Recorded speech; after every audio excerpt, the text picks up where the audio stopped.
Whether you're a makeup beginner or a makeup guru, I'm going to be giving you guys all the tips that I've learned throughout the years and combining them all into this one video. You can have a mini glow up. Hi everyone, welcome back to my channel. In this video, I'm going to be giving you guys tips and tricks to help perfect your makeup. So yeah, if you guys like this video, please leave a like and subscribe, and let's get into it.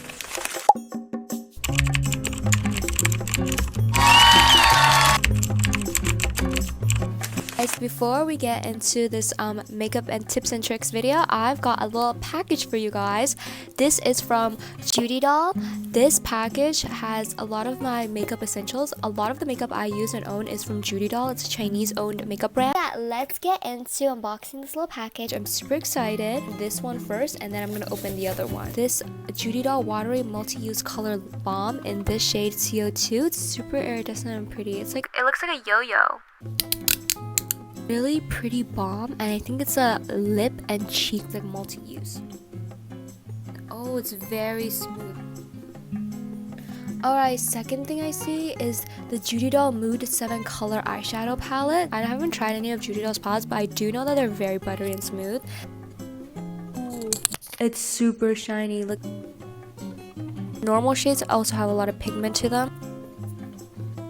So I'll try to do a look with these later. Next thing I see is the Judy Doll glazed blushed powder. Look, I've seen these on TikTok. Like, these got very famous on TikTok. I really like this red. Like, it looks really nice. It's very nice pinky cool toned color, a blush and highlight palette, and this one is one that I've been the most excited for. Unfortunately, they ran out of the colors that I wanted, but they gave me these ones, which are like more of a neutral and warm tone color. Look how pretty this palette is. On the back, it tells you which one is which. So we have one cream blush, a powder blush, one highlight balm, and one powder blush. I've never tried a blush like this shade before. It's like an apricot, like pinky shade. This one down here is like a little highlight. It's like the Hints Glow Bomb one. The palette itself is very nice, and the concept behind it is really nice. I just don't think these colors are my shade. Guys, let's move on to the second part of this package. Products that Judy Doll is famous for.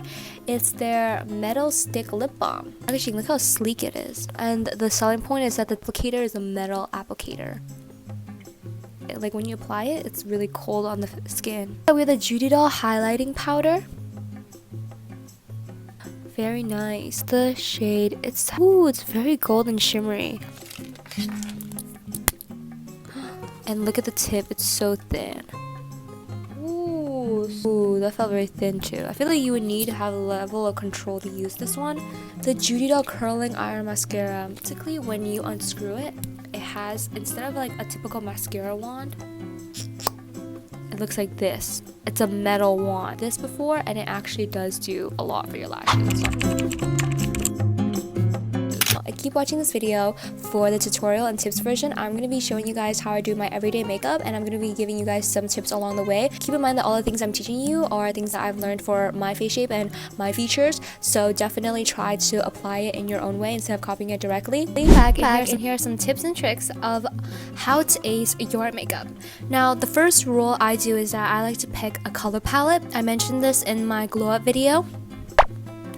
Link in the bio. Knowing what season you are for your makeup helps narrow down the shades and colors that best suit you and your skin tone, and narrow down the types of makeup that you should use. So I mentioned in my last video that you can just take some online tests, and when I took my online test, I found out that I was a cool tone, specifically a muted cool tone. I fit colors that are in the spring section. I fit a lot of colors like these, like lots of cool toned pinks, blushes like these. Now let's get into some more generic tips. So first off, what I do for my makeup is that I start off with my base. And what I do is I like to do some skincare prep. I always moisturize my skin because I feel that that helps with adding a glow to your base. You put your base on, your skin will look much glowier. I have the Numbuzin Zero Deep Sleep Mask. I just put like a couple of droplets on my face, and I also like to put a mist onto my face. And one important thing is that you guys have to wait until this dries, because foundation on after, when your face is still wet, what will happen is that the foundation will start to separate. So I recommend waiting until your makeup is dry, and this also applies to sunscreen as well. Now for my base, I like to use a cushion foundation. I like to use the Jungsun Moon one. This one is my ride or die. One important thing is that you guys have to, and I have to stress this enough, invest in a good base, because your base is the base. It's the foundation for your makeup. So anything that goes after your base won't look as good if your base is cakey or if your skin is flaking. Cushion foundation, you put on very little foundation puff, and you have to make sure that you put off the excess onto this little pan right here. Otherwise, if you put too much on your face, it'll start to look a lot oily. Cushion foundation, make sure that when you apply your cushion foundation, you apply from the inner corner out. You don't necessarily have to apply your foundation on your entire face, just where you feel like you need it. Like for me, I don't apply foundation on my forehead because I don't really feel like I need it there, so I just don't apply there. Make sure that it matches your neck as well. You definitely do not want to be going around looking like a ghost. Trust me, you guys. What foundation shade will look like after it oxidizes, because after it oxidizes, it'll be a slightly different shade. So definitely research that. You don't need to put any foundation on like this part of the face, on the outside part of the face. Hair will most likely be touching it, and what that'll do is that your hair will just stick to the foundation, and most likely you don't need it on the outer side. Go in the Can Make Marshmallow Finish powder. Go in there and you just pat down your oily zones. Where you should pat down is the inner corner of your face, around your nose, your chin, and on your forehead right here between your brows. That's what I recommend for the base. Now let's move on to the fun part, the eye makeup.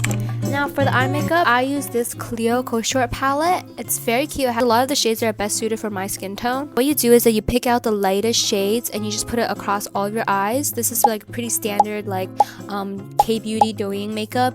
You put the lightest shade all around your eyes, and then you go in with a darker shade on the outer corner of your eyes. What this does is that it deepens your eyes and it makes your eyes look a lot bigger without having to do a lot of contouring. So with like an underliner like this, and you deepen only the outer corner of your eyes on the outer of the picture here. This is the standardized version that you should go for, and this is where you should put your shadows. For your egg you put the shade in the middle of your eye, right under your iris. You squint, you smile, and then wherever that shadow is wherever you'll line it. So you put a little line right here, and then you blend it out with a brush, and then it looks more natural. For egg style, try to stay away from like dark brown shades when you're doing it. Try to use a light peachy shade or a pinker shade, because this will look a lot more natural. And if your dark brown egg style were to smudge, it'll look a lot like dark eye circles instead. For me, eyeliner is pretty simple. I go in with the Heroine Make Long Lasting Sharp Gel Liner. I like a gel liner because I feel like gel liners are easier to work with, especially if you're a beginner. I recommend a gel liner rather than a liquid liner. And often for Asian eye shapes, we have like a shadow right here on the outer corner of our eyes, and you follow it. First, you extend outwards out of your eye. So you go straight out of your eye, and then you go upwards or you go downwards, depending on which type of eye shape you want to replicate. What I do is that I like to take my nail afterwards, and I like to scrape along the eyeliner. What it does is that it creates a really nice sharp edge at the end of the eyeliner. I feel like the gel liner looks a little bit more natural than liquid liners, so I prefer gel liners. Now everything else is pretty standardized. If you want to put some glitter, I recommend putting glitter right here on the center of the egg style, the inner corner of your eye, and a little bit on the eyelid, but never past the middle of your eyelid. Because if you put it on your entire lid, it'll take away from the 3D effect of the glitter, and it'll take away from the prettiness of it, because light often reflects within that area. On the Shiseido, I use the Shiseido curl. If you don't have a good curl on it initially, I feel like the mascara doesn't really last and your eyelashes will start to droop. Always go for the Asian brands like Shiseido or Laurier Mercier. These are more suited for like flat Asian eye shapes, so I definitely recommend these ones. It's pretty standardized. You can do it whichever way you like, but for me, if you want the manhwa lashes look where they have like the individual spikes, apply mascara only on the tips of your eyelashes rather than the roots, because this will stop clumping a finer like eyelash look. go along your eyelashes in like a straight line. What it'll do is that it'll naturally start to come together and your eyelashes will start to form spikes, and this will allow for the manhwa lashes look. That's it for the eye makeup section. Let's move on to the rest of your makeup. Blush, make sure that you find colors that suit you the most. Again, I mentioned that I suit a lot of like pinkish shades the most, so I often use a purple blush to brighten up the face on the inner corners of my face, and then use the pink blush right under.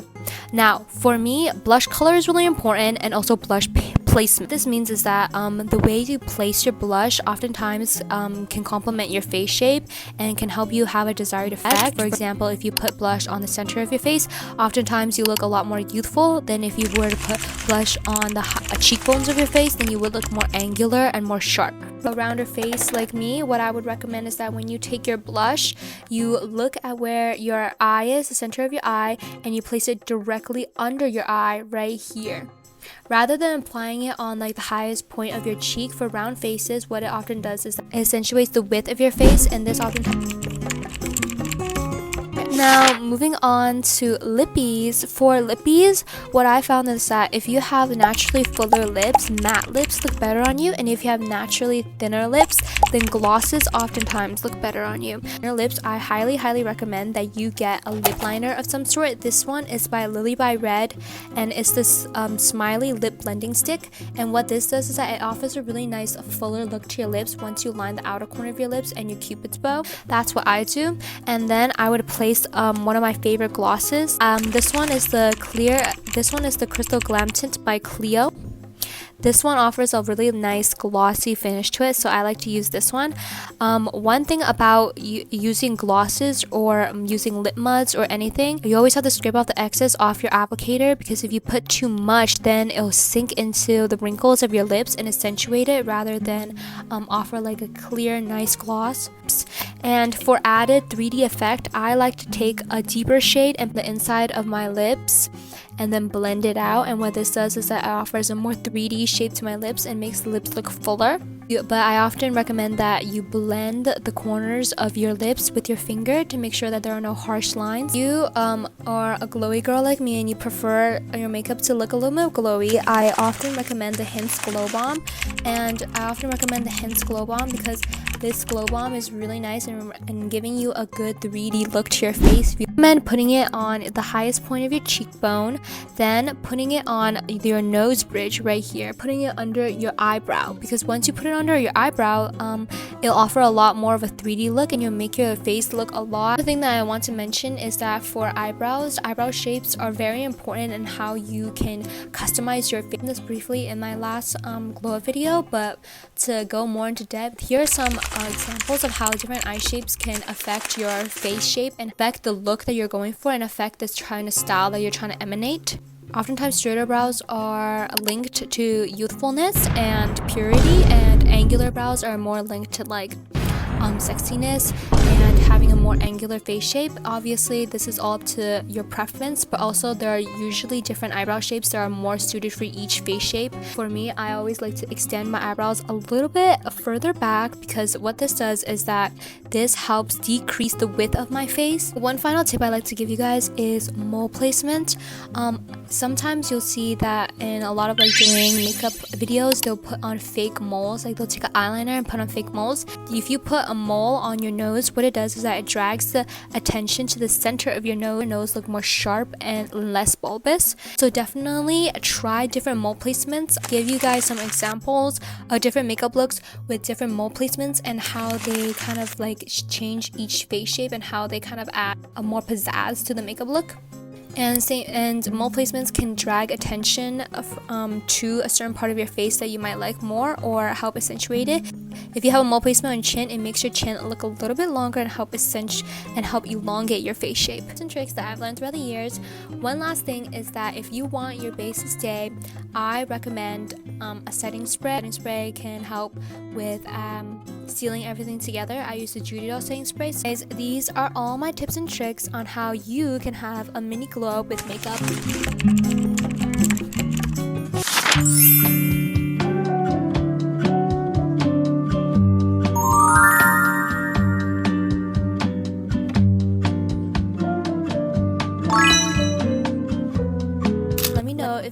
have any comments down below, I'll be really happy to answer them. And if you guys have any suggestions for future videos, please let me know in the comments and I'll definitely be obliged. Thank you so much for watching this video. Let me know if you guys enjoyed it through subscribing and liking and commenting, and I'll see you guys next time. Thank you. Bye.